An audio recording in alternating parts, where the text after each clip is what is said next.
드림스탁 나온 시간으로 함께 넘어오셨습니다. 오늘 함께 해주실 분은 벤자민 투자연구소의 신일섭 소장님입니다. 소장님 안녕하세요. 안녕하세요. 네, 오늘이 바로 지옥도 같은 바이오의 마지막 편이다라고 말씀을 해주셨습니다.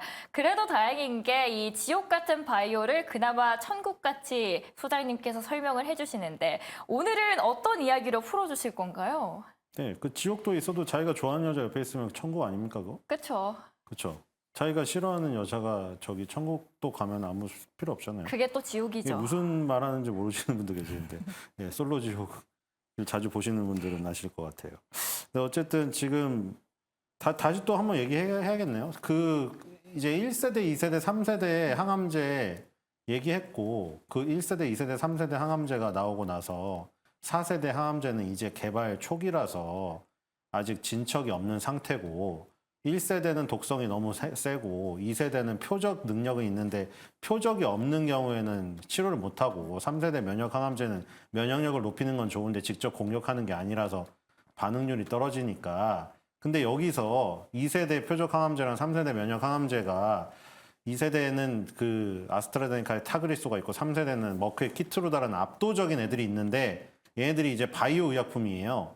그러니까 우리 그 저기 비아그라는 화학합성 의약품이고 그래서 이제 그거를 복제해가지고 나중에 제네릭이 나왔는데 한미약품의 88정이 지금은 압도적이거든요. 다들 한미약품 88정 드세요. 그리고 그 다음에 이제 이 바이오 의약품의 시대가 오고 나서 이제 보통 이제 물질 특허가 20년 만료거든요. 근데 물질 특허가 만료가 돼도 제형, 모형의 특허라던가 제법 만드는 특허 막 이거 해가지고 여러 가지로 회피하고 막 방어를 치고 한 45년까지 끌 수도 있어요. 근데 언젠가는 바이오 시밀러의 등장을 막을 수 없을 때가 온다. 바이오 의약품이 2010년대부터 이제 들어서기 시작했으니까 이제 한 20년 돼가죠. 그러니까 하나둘씩 블록버스터들이 특허 절벽이라고 특허 만료가 눈앞에 다가온 애들이 많이 있어요. 근데 블록버스터가 이제 빵빵 안 터지는 거죠. MC계로 따지면은 뭐 요즘에 뜨는 MC도 있지만 사실 아직까지도 유재석, 강호동, 신동엽 여기 지금 몇 년째입니까, 솔직히? 그게 60, 70까지 하셔도 좋아요. 근데 이제는 여론이 막 예를 들어 시청률도 다 안 나오잖아요, 지금 이 탑들도. 그러니까 이런 것에서 이제 사람들이 좀 회의를 느끼고 이런단 말이에요. 근데 여기도 마찬가지인 거죠. 이제 더 이상 블록버스터가 나오지 않으니 계속 정체가 되는 거예요. 그러니까 어떻게 하려고 하니까 서로 조합을 하기 시작한 거죠. 그러니까 그 조합을 하는 거예요. 유재석 씨 진행 능력과 강호동 씨의 피지컬과 신동엽 씨의 야한 농담을 조합을 막 여기저기 해보고 강호동, 유재석 붙여보고 유재석, 신동엽 붙여보고 신동엽, 강호동 붙여보고 막 하는 거예요. 근데 너무 언밸런스해. 다들 장단점이 너무 뚜렷해요. 그래서 호불호가 갈려요. 여기도 마찬가지예요. 뭐 신체적인 게 호불호가 갈린다고 표현할 수도 있겠죠. 그러고 있었어요. 블록버스터는 더 이상 나오지 않지. 서로의 병역요법에서도 큰 어떤 효과가 뭐 있더라도 부작용이 더 많지. 이러다가 ADC 기술이라는 게 등장을 했죠.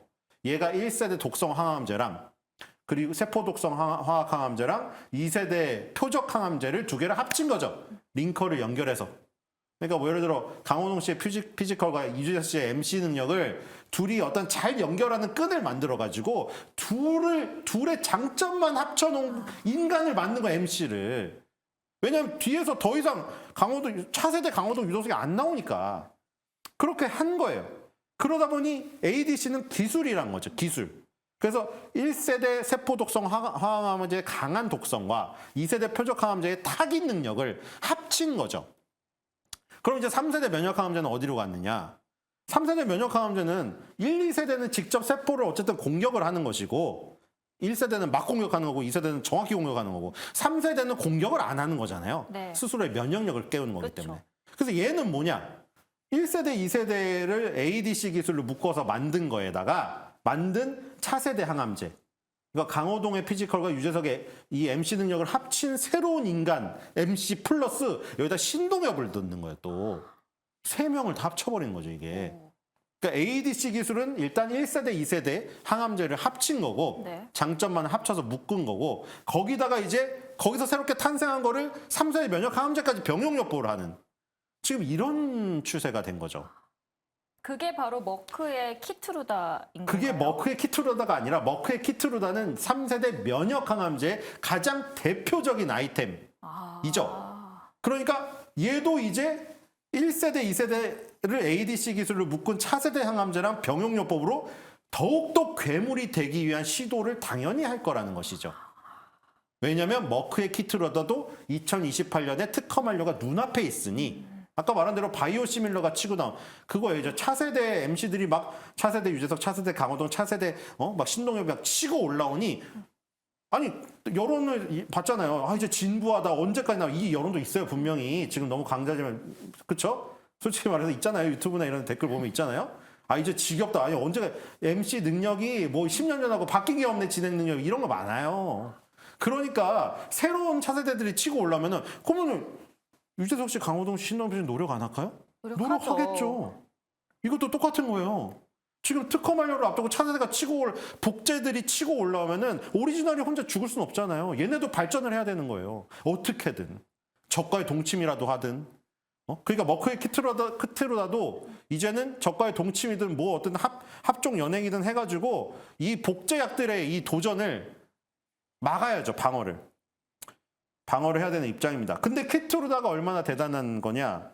일단 머크에게 키트루다라는 질문을 해주세요. 머크에게 키트루다란? 일단 키트루다가 머크 전체 매출의 40%를 차지하고 네. 항암사업부 매출의 90%를 차지합니다. 그리고 머크가 현재 2250개 임상을 진행 중인데 병용요법 연구는 1600개 이상인데 키트루다 포함한 연구가 1000건이에요. 자 여기서 또 우리가 하나의 팁을 볼 수가 있죠. 우리나라 바이오 중에서 뭐 머크의 키트루다에서 무상으로 약물을 제공받아가지고 병용요법을 하고 있다. 그게 얼마나 재료예요. 머크 키트루다 딱 이 두 단어가 들어가면 거기다가 이제 요즘에 열리는 JP 모건 컨퍼런스까지 해가지고 우리는 JP 모건 컨퍼런스에 5년째 참여 중이며 머크에서 키트루다를 무상으로 제공받아서 병용요법을 하고 있다. 엄청난 재료죠. 그냥 여기서 잘 생각을 해봐야 돼요. JP 모건 컨퍼런스에 참여했다는 게 정말 티켓을 받아서 간 건지 그냥 부대 행사로 간 건지 티켓 못 받아도 그냥 주변에 부대 행사로 가가지고 미팅하고 그런 건 할 수 있어요. 명함 주고 이런 거는. 그것도 참여했다고 하죠. 그리고 키트루다 보세요. 키트루다 포함 연구가 1000건이. 그러니까 이건 뭐냐면은 1000명 중에 1명인데 나는 그냥 1000명이 아니라 그 사람한테 딱 나는 선택받은 1인이라고 그냥 얘기를 할 수도 있는 거죠. 그러니까 그런 거 조심해야 된다.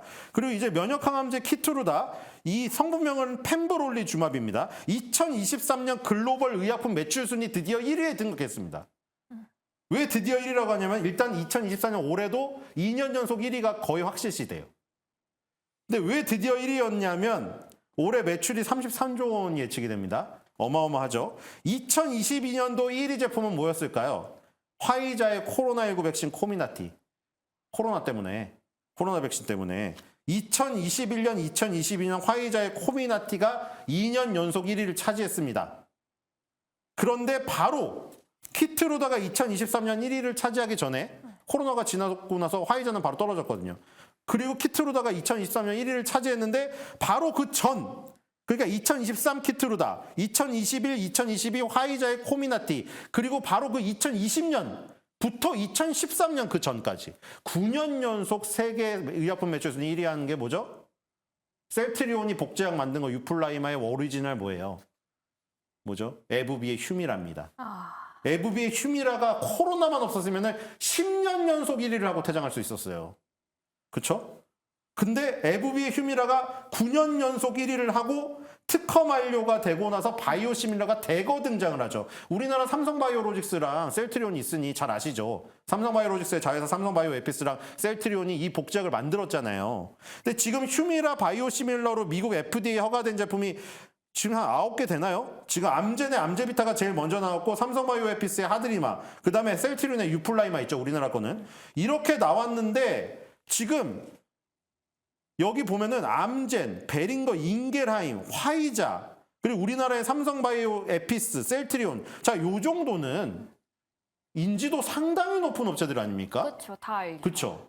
이런 쟁쟁한 업체들이 복제약을 만들고 있다는 거죠. 그러니까 복제약이 뭐 대단할 수도 있는데 자, 일단 복제잖아요. 내가 아니라 나를 복제한 애란 말이에요. 근데 왜 이렇게 유명한 애들이 이렇게 만들고 있을까? 그렇죠? 여기에서 지금 문제가 생긴 거예요. 문제가. 어떤 문제가 생긴 거죠?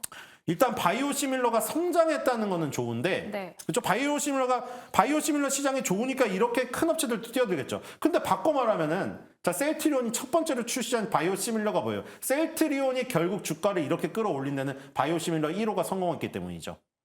얀센의 레미케이드라는 류마티스 관절염 치료제. 그러니까 그걸 다 묶으면 자가 면역 질환이에요. 우리 그 면역 항암제에서 배웠잖아요. 면역이 너무 오버를 해버리면은 사이토카인 후폭풍이 일어나가지고 정상세포까지 죽여버린다고. 네. 그게 자가 면역 질환이에요. 그게 류마티스 관절염도 그렇고 무슨 저기 크론병도 그렇고 다 자가 면역 질환이에요.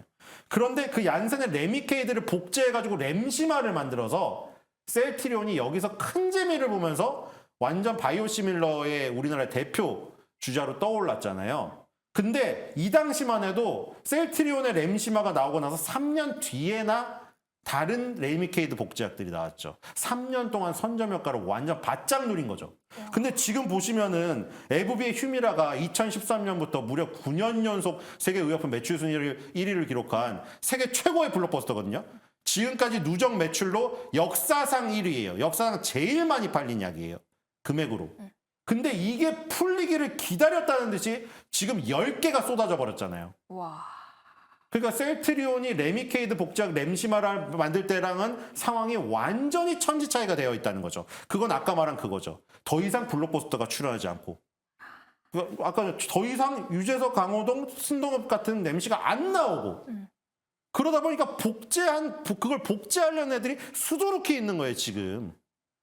그러다 보니까 어떻게 되겠어요? 선점 효과를 못 노리죠. 그러면 바이오시밀러가 정말 여기저기서 판치는 세상이 소위 나온다라고 할 수도 있을 것 같습니다. 그러니까 한마디로 그거죠. 네. 조용필 씨를 흉내낸 모창 가수가 조용팔이 처음에 나왔을 때 재미를 많이 누렸겠죠. 근데 뒤에 조용팔, 조용칠, 조용영, 조용팔 뭐 무슨 비슷한 애들이 10명이 나왔어요. 의미가 그러면 없어지죠. 어떻게 되겠어요? 밤무대 행사 혼자 다 독점하던 거를 이제 너무나 많으니까 모창 가수가 몸값이 어떻게 되겠어요? 밤무대에서. 내려가요. 내려가죠. 재겠죠. 그러니까 지금 바이오시밀러가 성장은 했는데 지금 선점 효과를 노리지 못하는 그런 상황이 됐죠. 이른바 퍼스트 무버의 선점 효과를 누릴 수가 없는 상황이 돼버렸죠. 그리고 이 블록버스터의 신약의 성장이 멈춘 거 이게 바이오시밀러의 성장을 불렀으나 그게 오히려 바이오시밀러의 약값을 내리는 더욱더 안 좋은 상황이 됐고 이 미국 정부가 의료 비용 절감 목적으로 바이오시밀러 시장을 지원하는 거 이거는 바이오시밀러 하는 업체들에게 좋으나 그만큼 경쟁이 치열하게 됐다는 것이죠. 더 진입 장벽 또한 낮아졌기 때문에 경쟁은 더 치열해졌다. 이 바이오시밀러라는 게 물론 뭐 장점을 앞에서 쫙 이야기를 해주시긴 했지만 약점 또한 존재가 할 것 같거든요. 어떤 약점들이 있을까요? 일단은 약점 전에 그러면 여기서 어떻게 두각을 나타낼까? 아까 말한 대로 이제 퍼스트 무브의 선점 효과를 못 누리니까 너무 많이 나오잖아요. 그럼 옛날에는 예를 들어 셀트리온의 렘시마가 처음에 나왔을 때는 뭐 예를 들어 레미케이드보다 조금만 싸게 한 10% 싸게 해가지고 팔았어도 사람들이 사니까 좋았는데 지금은 막 후려쳐요. 삼성 바이오에피스 같은 경우 85% 90% 후려쳐버려 에브비의 휴미라보다 네. 하드리 말을. 그러면은 팔리긴 팔리는데 문제는 수익성에 문제가 생기는 거죠. 그럼 여기서 뭐를 해야 되냐? 이 바이오 시밀러 왜 바이오는 시밀러일까요? 자, 아까 비아그라 얘기를 했죠. 비아그라는 화학합성 의약품이에요. 화학합성 의약품의 복제약은 제네릭이에요. 한미약품의 88정 같은 거죠. 그리고 시알리스의 복제약은 한미약품의 99정이에요. 한미약품이 다 먹었는데 그거를 화학합성 의약품은 그 어떤 레시피가 있습니다. 레시피를 그대로 만들면 똑같아요. 완전히 똑같아요. 복제인간이지만 겉으로 보거나 속을 파봐도 또 누군지 몰라요. 그거를 그 생물학적 동등성이라고 해요. 근데 바이오 의약품의 복제약은 바이오 시밀러라고 하죠. 시밀러는 유사한이잖아요. 똑같은이 아니잖아요. 왜 그러냐면 똑같이 만들 수가 없어요. 바이오 의약품은. 그래서 동등성을 증명하는 게 아니라 유사성만 증명하면 돼요. 그래서 여기서 만약에 조금 더 내가 부각이 되고 싶다. 아까 말한 대로 조용필 씨의 모창 가수가 너무 많은데 내가 조금이라도 조용필 씨 진짜 오리지널 조용필 씨랑 조금이라도 더 닮았다는 점을 보여줘야 되잖아요. 근데 내가 보여주는 거를 어떤 무슨 음악 단체나 이런 데서 인정을 했다. 이 사람이 가장 조용필과 닮은 모창 가수입니다. 1호입니다. 이렇게 인정을 해주면은 밤무대에 더 많이 불려가겠죠. 그렇죠. 그런 게 있습니다. 어. 바이오시밀러 허가 시 유사성을 입증하면 되는데 여기서 제조에 쓰이는 세포라던가 제조 공정 그리고 이런 것들이 오리지널하고 완전히 동일하지 않지만 FDA에서 봤을 때 이 거의 오리지널 약과 매우 흡사해서 임상적으로는 차이를 두기가 어렵다고 인정을 해주는 게 있어요, 제도가. 그게 바로 인터체인지블, 상호 교환 가능 바이오 시밀러예요. 이게 지정이 되면 뭐가 틀리냐면은 약국에서 처방 의사의 개입이 없이 교체 처방이 가능해요. 그러니까 이 화학합성 의약품을 복제한 제네릭 같은 경우에는 그냥 레시피를 똑같이 따르면 똑같은 제품이기 때문에 그냥 교체 처방이 허가를 받을 게 필요가 없어요. 근데 이거는 동등하지 않기 때문에 교체 처방 허가를 받아야지 돼요. 근데 이거를 받으면 좋은 게 그래서 이제 의사한테 처방전을 받아서 약사한테 갔으면은 거기서 좀 더 싼 이 바이오 시밀러를 선택할 수가 있다는 거죠. 근데 이것도 뭐 문제는 있어요. 왜냐면 교체 처방이 가능하다는 거지. 환자나 약사 입장에서 아니 에브비의 휴미라가 2013년부터 9년 연속 세계 매출 의약품 순위 1위 정도로 증명된 건데 아니 굳이 이거를 뭐 바이오시밀러 유사하다고 해서 이걸 써야겠습니까? 이 검증도 안 되는데 환자 입장에서도 그래요. 그렇죠. 저 입장에서도. 그쵸? 환자 입장에서 그럴 수 있어요. 그런데 이제 뭐 80% 90% 싼 효과가 있다고 쳐봅시다. 80% 90% 싸니까 약간 미심쩍어도 그걸 살 수는 있겠죠. 살 수 있는데 문제는 그러면은 팔면은 수익성이 떨어질 뿐더러 AV의 휴미라가 예를 들어 그래?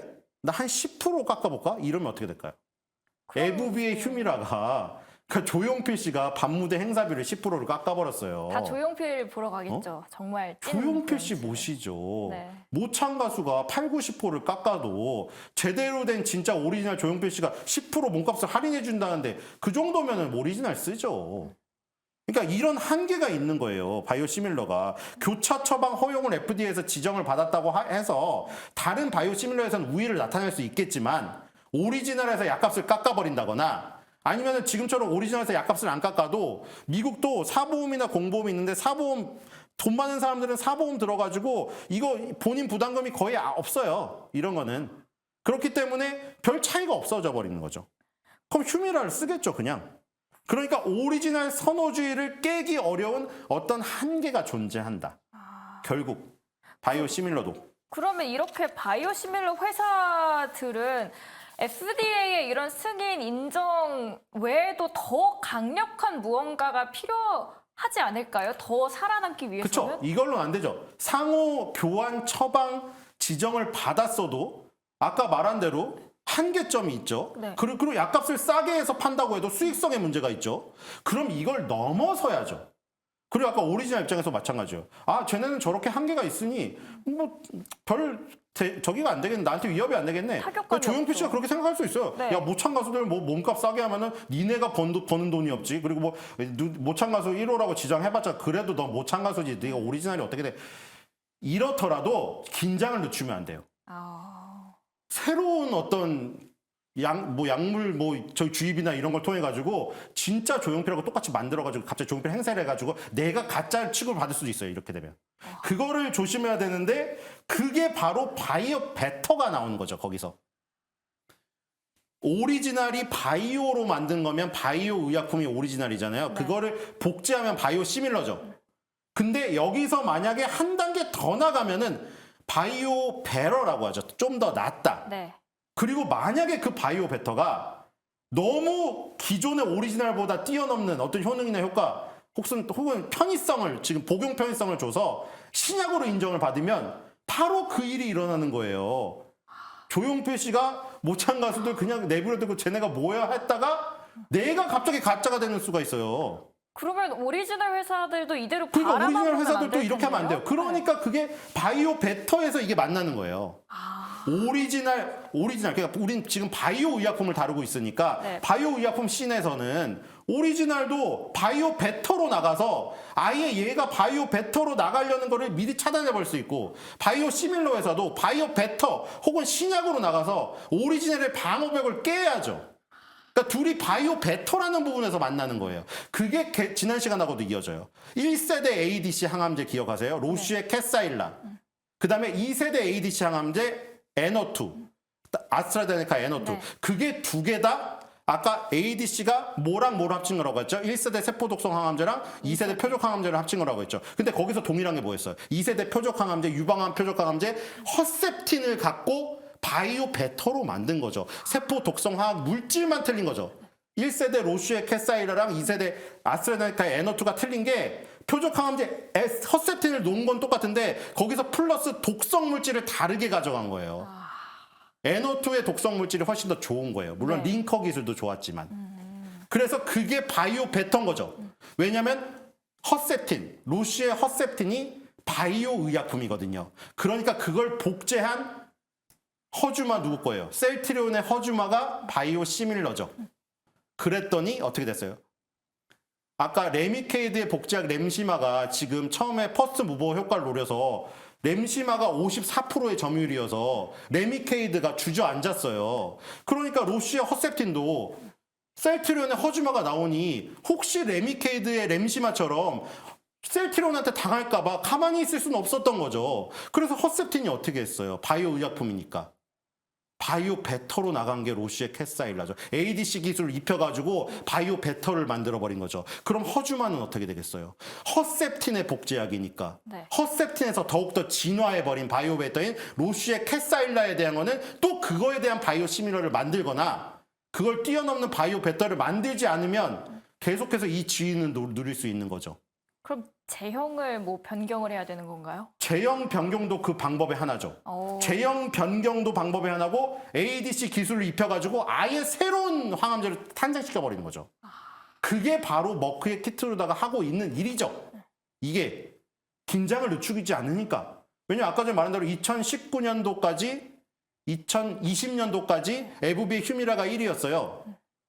맞죠? 20년까지 2023년부터 13년부터 20년까지 9년 연속 1위였어요. 근데 에브비의 휴미라가 특허 만료가 되고 나니까 저렇게 바이오 시밀러들이 10개가 치고 올라오는 걸 봤죠. 그쵸. 그럼 키트로다도 지금 이제 의약품 순위, 매출 순위 1위에 드디어 등극했고 올해도 2년 연속 1위를 누린다. 아, 휴미라의 뒤를 봐도 이제 내가 왕자네. 어차피 코로나도 없으니까 쟤네 그 화이자 건은 이제 못 들어와.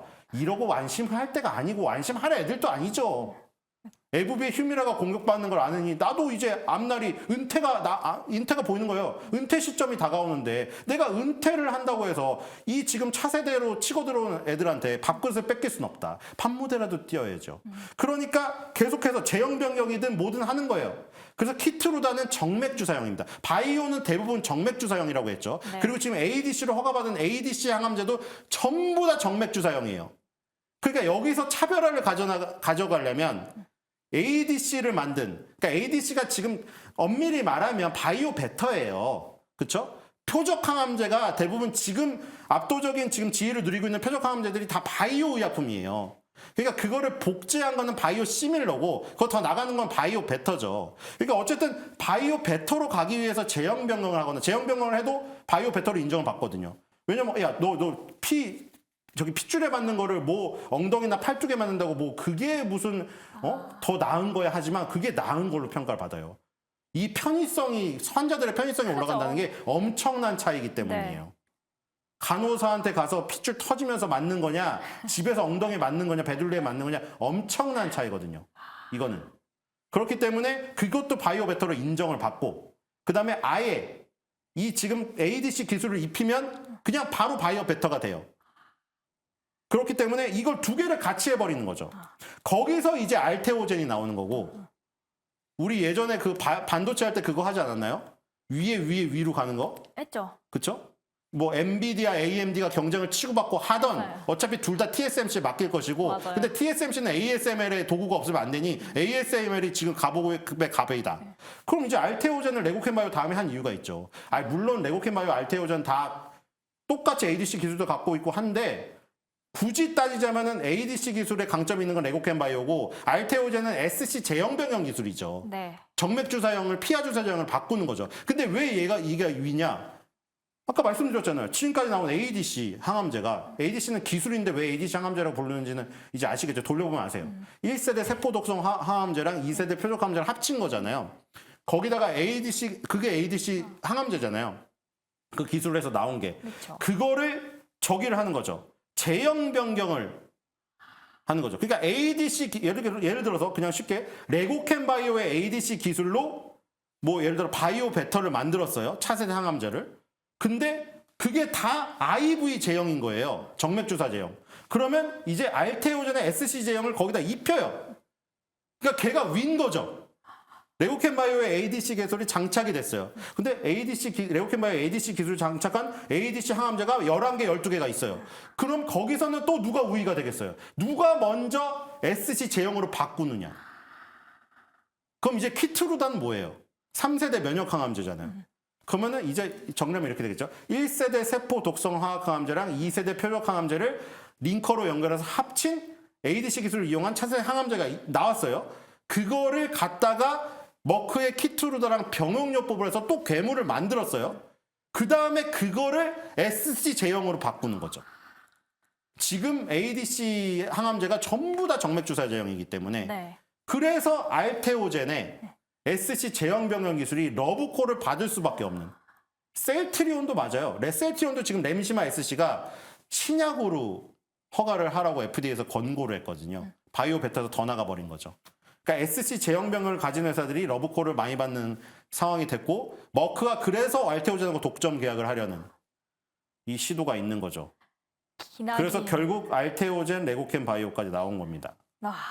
이렇게 세 편에 걸친 바이오 강의로 인해서 많은 분들이 소위 신며들었다라고 표현을 해주실 것 같습니다. 오늘 바이오에 대한 수업은 마치도록 하겠고요. 다음에는 네, 이제 그만하고 천국도로 싶네요. 가는 다음 주제로 준비를 개념 원리는 다 해오신다고 합니다. 남겨놨으니까요. 이제 그만해도 될 것 같습니다. 네, 오늘 함께해 주신 신일석 소장님 이만 보내드리도록 하겠습니다. 오늘도 정말 잘 들었습니다.